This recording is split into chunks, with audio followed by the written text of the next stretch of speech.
Hello and welcome back to the MMA Split Pick Show ahead of UFC 287 in Miami, headlined by Alex Pereira versus Israel Adesanya, 2 in mixed martial arts, 4 overall in all combat sports.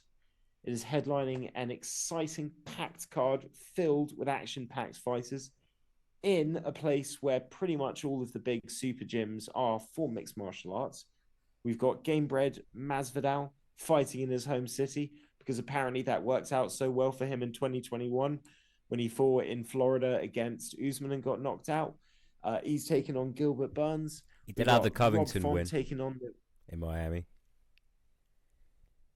That's true. That's true. Allegedly. You forgot to say the word allegedly. We don't want to get sued here. Ongoing court case. Yeah. Ongoing court case. Yeah, I forgot. Yeah. All in all, a stacked card, even if we have lost a really good fight that I was looking forward to on the prelims. Pretty much action-packed across the board. I'm, of course, Matt, joined as always by host and producer Josh. What is your excitement level for UFC 287, where apparently the heat is on in Miami?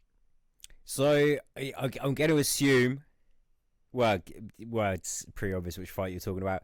Chiesa against the Leech. I'm assuming they're gonna find a replacement for the Leech. I think some replacements have already been tapped. I think Chiesa may still stay on this card yet. We'll see. But yeah, the Leech basically suffering with a broken back. It's a terrible injury. Yeah, you can't fight with one of those. You can't fight with a broken back. No, Can't do anything with a broken back. That fight takes a little bit off, but I'd still say it's like a 9 out of 10. You know, there's lots to be excited about. Main card's deep. Got some pretty good prelim fights. Recently we've been doing okay, but not great. We usually have a pretty good standard for our picks. Recently, we've been more or less in line with our picks, and barely staying above 500. So I think we were very much in agreement on this one. 500. We've only dipped below here or there. For the most part, we've been doing pretty good. And frankly, you know, dogs have been barking. That's what it is. You know, a lot of big payouts have been coming in. A lot of underdogs have been performing well. People have been going a little against expectations. There's been some good comeback wins. Also, saving our graces, plenty of good comeback wins as well. MMA can be a tough one to pick. Usually, we're pretty fucking good. I'm hoping this week's one of those weeks where we're close because we hit it at like a 70-80% clip. That's what I want to see this week. I've made a change on the fly just to get a little bit more separation. But I'm still at like a 9, Matt. I'd say the fights are competitive enough on paper. And who the fuck wouldn't be excited for this main card? Okay, so the main card's pretty good. I'd say the main card I'm sitting at about an 8 out of 10. Pretty close to being on fire on the heat scale. Prelims, I think we can drop that down to about a 7. They would have been at probably an 8 if we still had Chiesa officially on the card. He might be on the card until he is, and he has a decent replacement opponent. He apparently said no to Kevin Lee. I know that would have been a fun rematch to see. So I'm excited. But overall, it's probably about a 7.5. Okay, I didn't know Michael was saying no to people. Kevin Lee is one of the replacements. I thought that had been tapped. If he's saying no to Kevin Lee, I'm thinking he's probably going to say no to most short notice replacements. I think Chiesa probably is off the card then if he's saying no to people. Yeah, and looking at the fights without him on Sherdog, we're at a what is it? We're at a 13 fight card. They could roll with that quite easily in terms of the numbers. Yeah, it's not an issue at all. For effect. I didn't realise I was cutting back in. We got a bit of a lag back today, unfortunately. I will try to start working with this a little smarter. Circumstances, man. I couldn't come over to Josh's annoyingly today to record this in studio, which is my fault, annoyingly. But we persevere. Before we get into the official picks, do like the video if you're enjoying the content. Subscribe if you are not already subscribed. And feel free to leave your own comments, picks, and predictions in the comment section. Who do you think is going to win in the main event? Who do you think is going to win on the main card? If you want to go for the prelims as well, you are more than welcome to. With that out the way, let's talk about the main events. We've seen this fight once already in MMA, 3 times already. Pereira, Israel Adesanya. Josh, tell us something we haven't already heard about these two guys fighting each other. I mean, I can give you a slightly different take. You know, I see too many people trying to boil it down to this idea that it's technique versus power. It's not. It's two high-level techniques. It's just that whereas Adesanya might be a little bit more agile, perhaps a fraction quicker, and you know, it's probably reasonably fair to say a little bit more technical with his setups and his striking, and a little sharper with his footwork defensively. The fact is that Alex Pereira is also a very technical, high-level kickboxer. It's just that's how you would kind of describe their separation at the high end. He's got so much fucking power, though. And he's so difficult to really kind of knock out. You know, even in their kickboxing bout, you know, Adesanya was having a lot of success against him, seemed to be tiring him out. But even when he's tired, Pereira can still land with the same accuracy and power. It's kind of scary. I don't think Izzy can go another 5 rounds, and I know that he thinks the issue was cardio, where he got a little tired, where he got caught, and that's how he wasn't able to kind of protect himself. I just don't think that across 5 rounds he's going to be able to stay sharp enough across 25 minutes to not get caught with just a couple of shots here and there. It really only takes a little bit from Pereira. He's got such a great ability to kind of hunt him down afterwards. I just don't see him surviving. What do you think, Matt? Do you think Izzy's got a shot here? Because on paper, I think he's the better fighter, especially in terms of striking within MMA. It's just 25 minutes is a long time to not get caught. It's easy to say some guys just have your number. I feel like Izzy doesn't have the tools necessary to take advantage of the pretty glaring weaknesses in Alex Pereira's MMA game. Israel Adesanya has the perfect style to beat pretty much everybody else in mixed martial arts, apart from this one guy that can't wrestle, but is as good as maybe just slightly under Izzy as a striker, but obviously has that differential power and has the ability to set the power strikes up in a way that we haven't seen a Cannonier be able to do against Izzy, in a way that we didn't really see Paulo Costa do against Izzy. I think the biggest issue of why I think we're going to see Pereira win this fight is he's already won it when he was coming in with Israel being the champion in MMA. He now gets that confidence boost of being the champion, knowing that he can do it. And at the end of the day, I feel like Izzy fights a little too safe now. If you want to beat Alex Pereira, I feel that you need to be in a position where at certain moments you're willing to risk fight fire with fire. And I think the more that you can get him going backwards, the less danger that you're in. We didn't see Pereira really press that fuck it, I'm just going to push forward and eat a shot to land a shot and just make something happen until the 5th round. I think we'll see him make that decision earlier, unless Izzy's willing to hit him with something that gets him moving backwards. I don't think you can do this, circle round, keep distance, get on the cage and find a way to move out of range and then land a leg kick. I think he's too good at checking kicks. I think Izzy's leg kick heavy style in that fight ended up injuring him in that 5th round and slowing his movement and affecting his ability to really kind of stay out of trouble. And I think that Izzy, I don't know whether it's a case of having lost a couple of fights to him already. I don't know if it's a case of being the champion and having something to lose and that changing your mentality. But I just don't see him as a guy that's willing to kind of take the risks he took in something like the Gastelum fight. And I think if you want to beat Pereira, you've got to be willing to do that. You've got to be willing to hurt him and press on the gas and keep him going backwards and keep yourself in more of a danger zone than you'd want to be against this guy, but take that calculated risk in order to win the fight. Can he do that as the challenger against a guy who's already knocked you out twice, 6 months pretty much to the date that you got TKO'd? And it's an immediate rematch. You haven't given yourself an opportunity to fight somebody else and build some confidence back or work on different tools. There's too many things going against Izzy for me. I'm picking Alex Pereira, and as will be discussed in the solo video I'm working on at the moment, that will be released probably a couple of days or a day or so after this. Immediate rematches for titles do not benefit the loser very often. There's a couple of very small examples where this, the loser was able to regain and overturn the defeat. But pretty much, if both guys' next fight is the rematch, apart from Amanda Nunes, it's like a clean sweep. Person who won the first fight wins the second fight, and there's reasons for this. One of the other ones would be GSP against Matt Serra, but how much time was in between those two fights? Wait, that wasn't an immediate rematch, was it? Because then Matt. That's the thing. It was an immediate rematch for Matt Serra, because he was out GSP for a long time. Had like 2 or 3.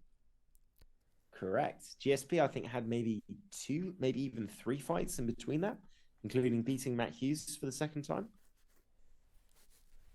Yes. Same with Stipe and no, trust me, I've been looking this up for this video. Stipe Miocic versus Daniel Cormier. Cormier has a title defense in between. Other examples we can look at. That's the only one that really stands out would be Shogun Rua against Lyoto Machida. But the only reason why that went the opposite way is that there was no way in hell Lyoto ever should have been given the decision in that first fight. So you could argue that the rematch played out even more favorably to the person who clearly won the first fight. Yeah, it's interesting. I mean, obviously, it speaks more than just to like kind of stats, because stats can be like weird and unique in a certain way and almost superstitious. But that's kind of a circumstantial thing. These things get rushed, and if you did get knocked out, it's going to have a much bigger impact, not just psychologically, for the losing fighter, but neurologically in terms of what they're able to absorb now. It has an impact. I think there's a few we don't like this one for Izzy, but I got to say, Matt, I think it's still a close fight. It's just, if Pereira for whatever reason can't catch him, he can't put together a finishing sequence or just catch him clean one time, he's going to lose the fight. I just don't see that happening across 25 minutes. But do you think it's a close fight? Everything we've said notwithstanding? Of course it's a close fight. We've seen them fucking box for what? Yeah. I mean, the first fight was 9 minutes. Second fight was about 7 minutes, 16. I mean, we've seen these guys fight for close to about 40 minutes in pretty much a stand-up fight for the majority of the time.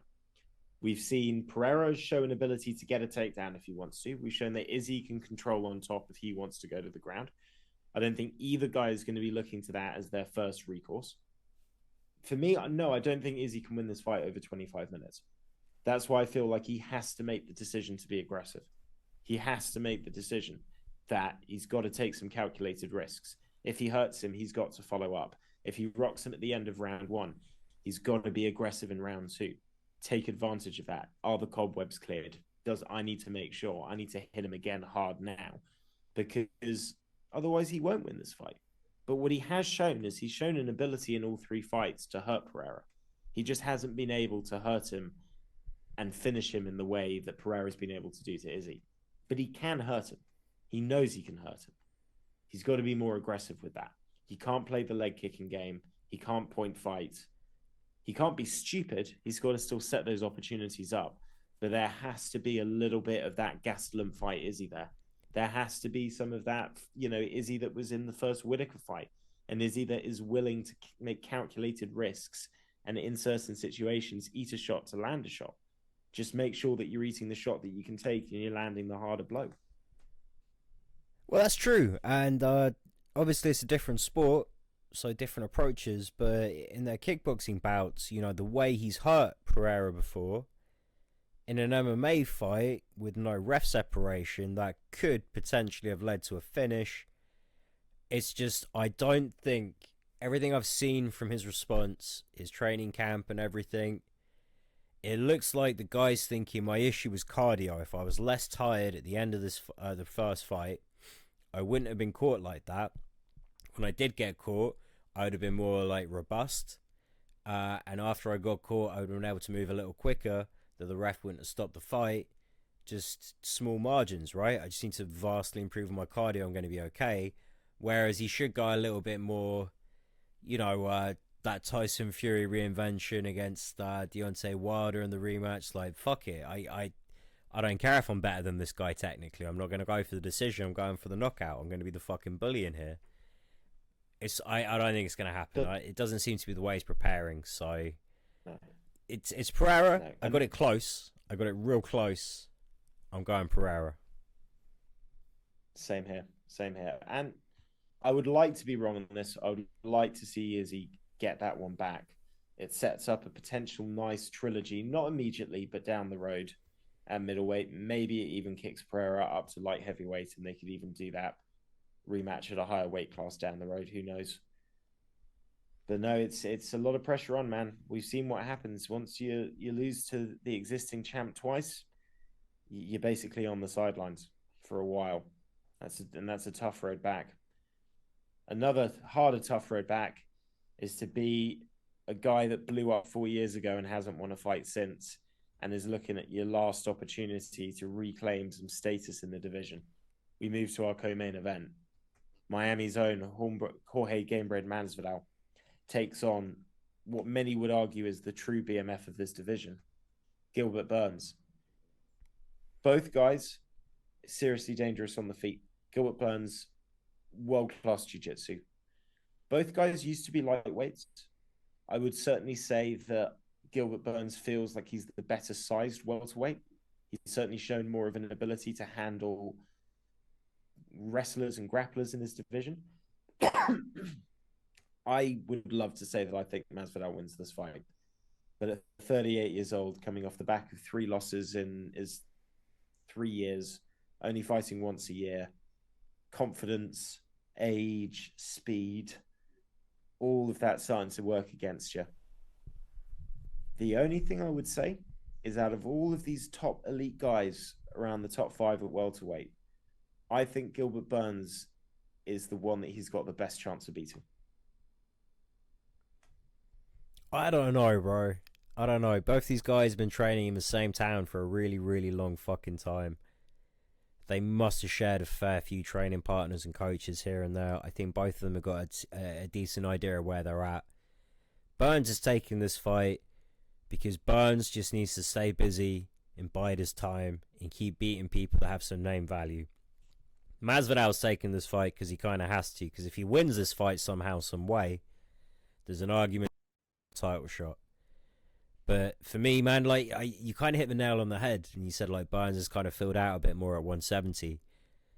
Being the stockier, more powerful grappler, he's kind of entitled to do that. Masvidal going from a rangy technical fighter to a more kind of light on your feet technical fighter couldn't really bulk up in the same way at this weight class. It would be counterproductive, and he is getting older, and the diminishments to his game are more pronounced than those to Burns as they get older. I think Masvidal's aged worse as well. He already had a lot more kind of miles on the wheels, but he doesn't have success on his side. He doesn't have things going his way in his personal life with his side hustle. Everything's kind of going to shit. He really fucking needs this one. Burns has this freedom. He can either kind of fake the takedown and catch Jorge with a heavy shot coming in. He can wait for Masvidal to kind of try and tee off on him and counter in the same way. Or he can just fucking rip that level change. And at this point, it's not like Colby kind of taking Masvidal down. And can he get back up? Can he not? Can he stuff the takedown? Can he not? It's a real fucking submission threat that is bigger and more powerful than you, very much in their wheelhouse. Like, if he doesn't start, in mount, he's going to be in mount within seconds, kind of thing. It's just, um, it's not a good fight for Jorge. I don't know, how are you seeing it? See, I don't think there's any easy fights for Jorge once we really look at the top five. I don't think that Bilal, Colby, Usman, Leon's probably on paper maybe the easiest, but I just think Leon would outstrike him, and if he couldn't outstrike him, would just wrestle Jorge and give him that kind of problem. I feel the advantage that Jorge would have against Gilbert Burns is that Gilbert Burns is going to be looking for the finish, whether on the ground and on the feet. And that leaves openings and that leaves opportunities. I think the hardest thing for Jorge to deal with is somebody that just, like Colby did, just constantly smothers him, constantly gives him different issues, but never really commits to anything hard enough for him to be able to get an opening to get out of. Gilbert Burns won't do that. When he's on the feet, he will look to hurt Jorge. And when he's on the ground, he will look to submit him. And in all fairness, Damian Maia couldn't submit Jorge Masvidal, spending about a round and a half on his back. And I actually think from that point of view, I think Jorge's probably made improvements in his game. The real question is he as sharp and is his mind and reflexes still as quick as they were in 2019? And does ego come into this? Gilbert Burns might come into this wanting to prove that he is the real BMF. And he might decide that he's going to trade and stand with Jorge Masvidal longer than he probably should. And if he does that, I think he's a little too wild. And I think Jorge could really easily set some traps, catch him with some hooks. We know Gilbert Burns can be a little bit chinny, particularly if you catch him clean. I am picking Gilbert Burns. I wouldn't be surprised if they switched on Masvidal, taking on a Gilbert Burns that just want to stand and bang with him, gets the win. But if I look at something like the Wonderboy fight, Gilbert Burns had no issue putting his ego aside against Wonderboy and sticking to a wrestling and grappling heavy game plan. He does that against Jorge, I think he takes the win. Also, the Damian Maia fight, that was a 5-round fight, right? 3-round. That was a 3-round. Either way, it's a Damian Maia that paces himself versus a Gilbert Burns that does not. Masvidal, I don't think it's going to be a comfortable on point Masvidal. It's going to be a really kind of twitchy, like, fuck, is he going to shoot now? Because I cannot be taken down kind of Masvidal. I think he's going to be like super fucking cautious. I think the most control he's going to have over this fight is just kind of trying to circle away and not hit the fence too much, because that's all he can really do. I'm shitting on him pretty hard. Gilbert loops a lot of his punches, though. That's the thing. If you've seen when Masvidal's been caught by wrestlers with big right hands, it's usually after he's already been taken down for a round. And it's usually with pretty straight punches. I feel like Gilbert Burns and Masvidal's going to have the reach advantage. If this fight's on the feet and Gilbert Burns doesn't land a couple of takedowns and give him some trouble that makes him start dropping his hands instead of raising them when they sees him dropping his level, I could see Gilbert Burns having trouble with this. But 38-year-old Masvidal, yeah, I can't pick him. I'm picking Burns. But I wouldn't be shocked to be wrong. I haven't got this one as close as you, but this is fun. Okay. You want to move on to... I know you got to be excited for this next one. I am. I'm very excited about this next one. What's not to love? I'm surprised that you're only 8 out of 10 on this main card, I got to be honest. Well, you know what? I might be a bit harsh. That might be a little harsh. I might have to go up to a 9 for the main card. 8 overall. Still staying for a 7 on the prelims. This is a big step up for Adrian Yanez. And this is a real make or break fight for Rob Font, which is probably why it's the feature fight on the card. Two guys, completely different trajectories. Rob Font, who's looked awesome in his last couple of fights, if not for the fact that he keeps getting hit clean and fucking hard at some point in the round and having it all break away from him. Adrian Yanez, absolute tear, outboxing everybody. I'm picking Yanez, but a big part of me thinks that Rob Font might have this. because if there's one thing I've seen from Yanez is against really high level boxers that have a longer reach than him, that fight very well behind their jab, he can have some trouble. And that's pretty much Rob Font's game plan. A little bit, but I'm kind of thinking that Rob Font does a really good job of taking guys that are very high level at MMA striking and making them realize that he can kind of make things a little simpler, and he's just kind of got a natural instinct for it, and he surprises people. He steals momentum very well. He controls fights if he's not actually getting knocked down. Yanez, I think, kind of does everything that he does, just a little better, a little sharper, a little faster. And I don't think Yanez is going to come into it with the same level of kind of MMA experience, thinking, "Oh, this guy's only going to be so good in the stand up. Like, this guy's a little chinny. This guy's only so good at this, that." I think Yanez is going to have, this is a big fucking step up. I'm really fucking G'd up. All those kind of nerves, and everything kind of is going to distract from this whole, like, Rob Font's the guy I'm fighting. He's not going to take anything for granted in the same way that some of Font's other, like, opponents have, a la Garbrandt. Also, fucking Davy Grant, Tony Kelly, these are fucking good guys. These are high-level guys. I just think Yanez might be ready for the step up. I'm a huge Font guy. I always have been. You're a huge Yanez guy. I'm a Yanez fan. But I gotta be honest, you've always been pushing him, like, so much harder. I'm a convert. I'm thinking Yanez is gonna have a breakout performance. Well, if he hasn't already had a fucking breakout career, to be honest, in the UFC. But this is going to be a huge one for him. It's not going to quite be O'Malley beating Yan, but it's going to be the next best fucking thing, to be honest, in this weight class. So I'm pretty fucking excited for this main card.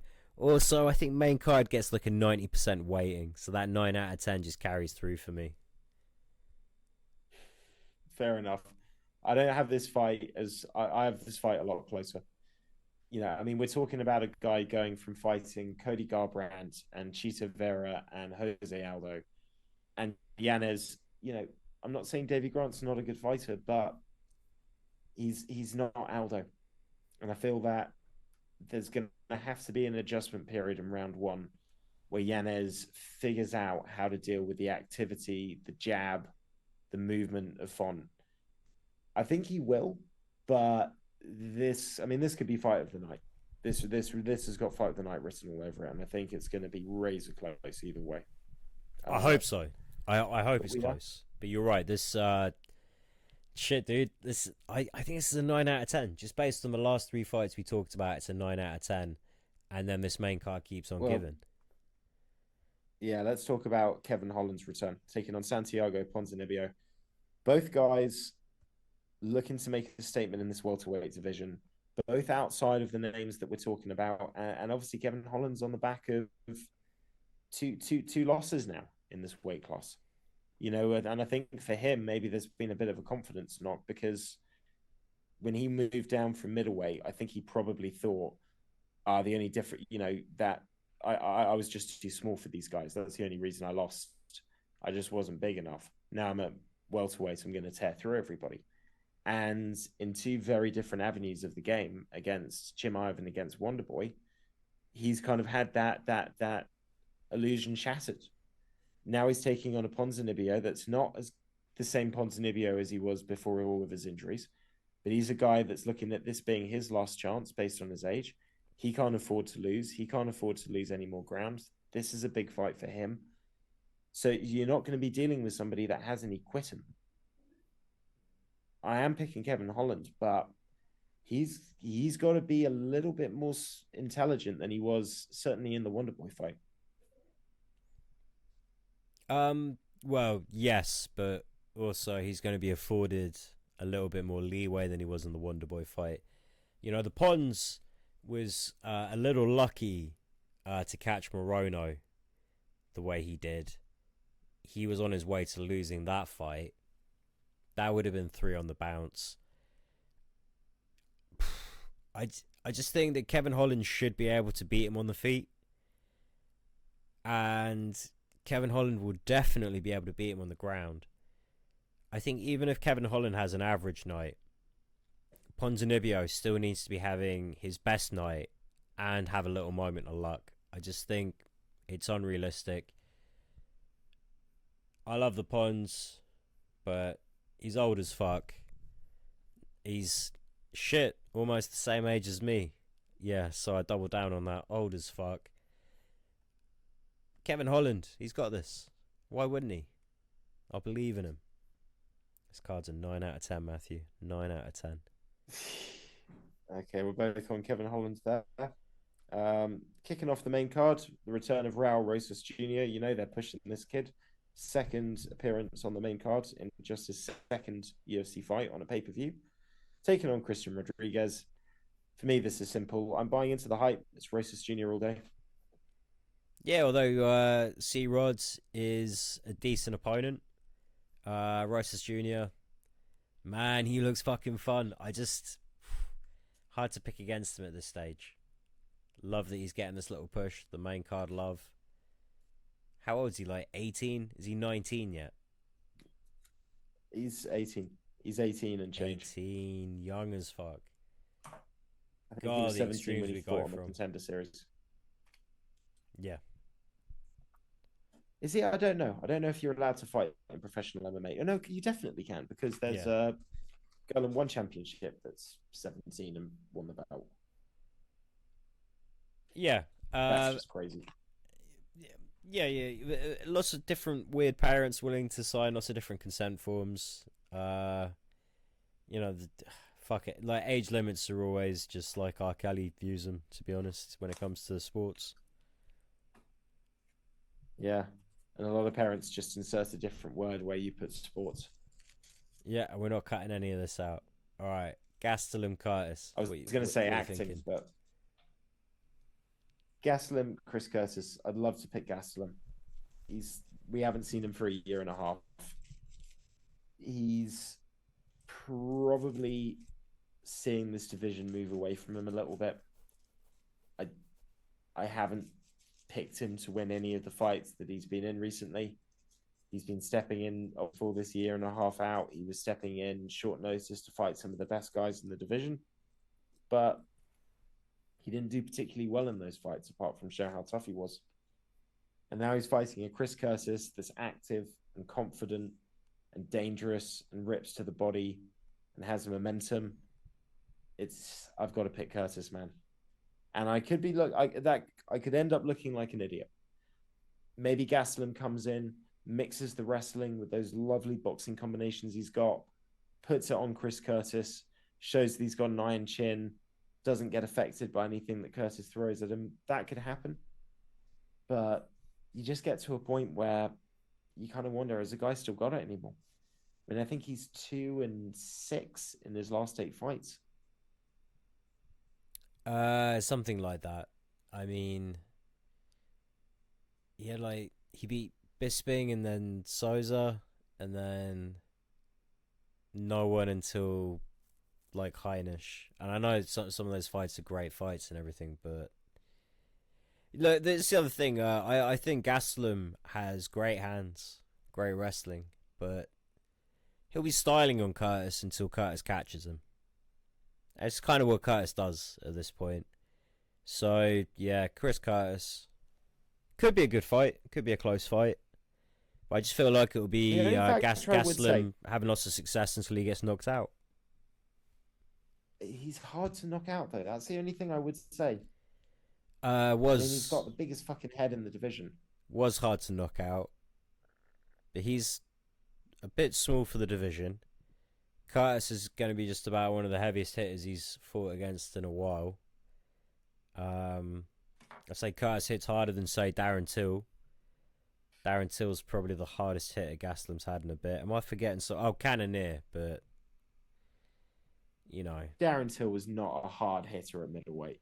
No, but neither's really. I mean, Whittaker can, but he's. I wouldn't say he's necessarily heavy-handed. He's kind of like a smarter, faster, smaller guy at middleweight.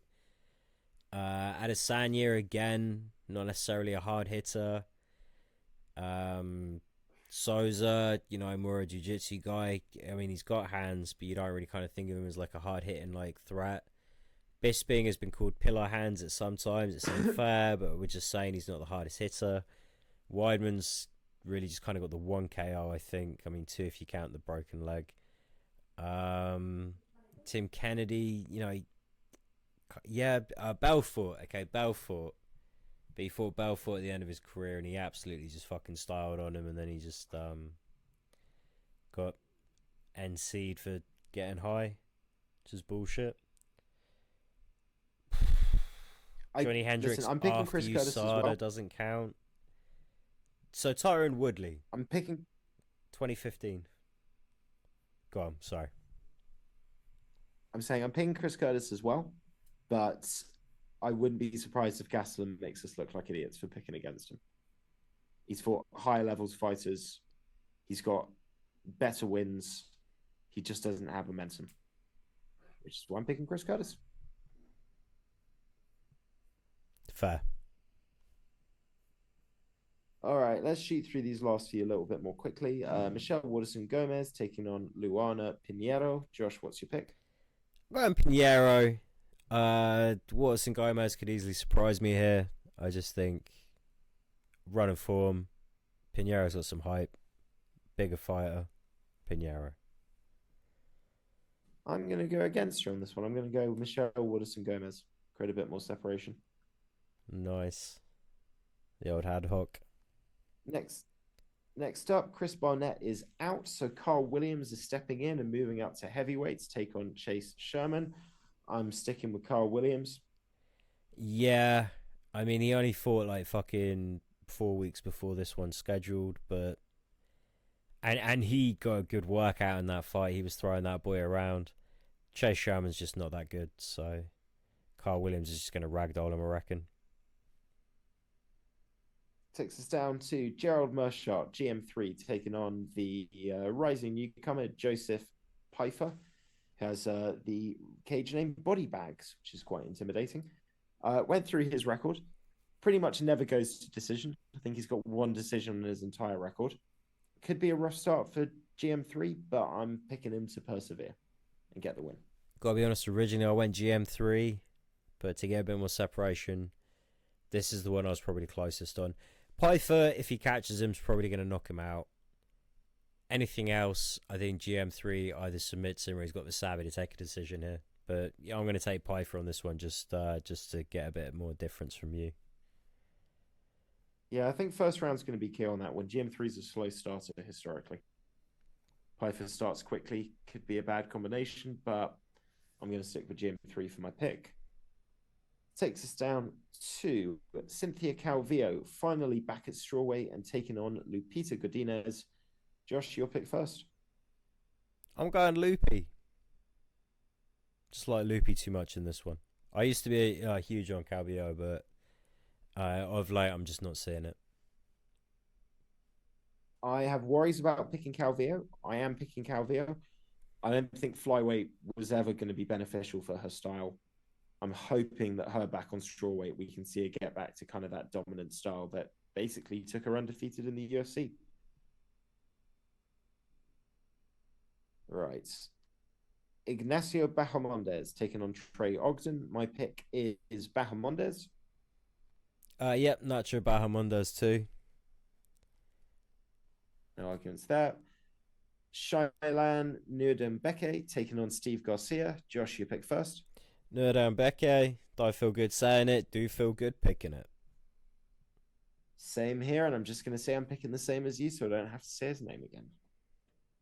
And finally, Jacqueline Amorim taking on Sam Hughes. I'm picking Amorim. Same, don't watch LFA, don't know much about her, but just buying into the hype because I'm a little hype bitch. Amorim it is. Yep, and I don't like losing a pick show because of not picking an undefeated person that I barely know. So there you go. That is our pick show. Those are our picks for the upcoming card. Look out for my solo dropping on immediate rematches in the UFC later this week. And Josh, you have anything you want to add before we go? Bye, Laurie. Bye, Dave. See you guys. Take care. Enjoy the fights.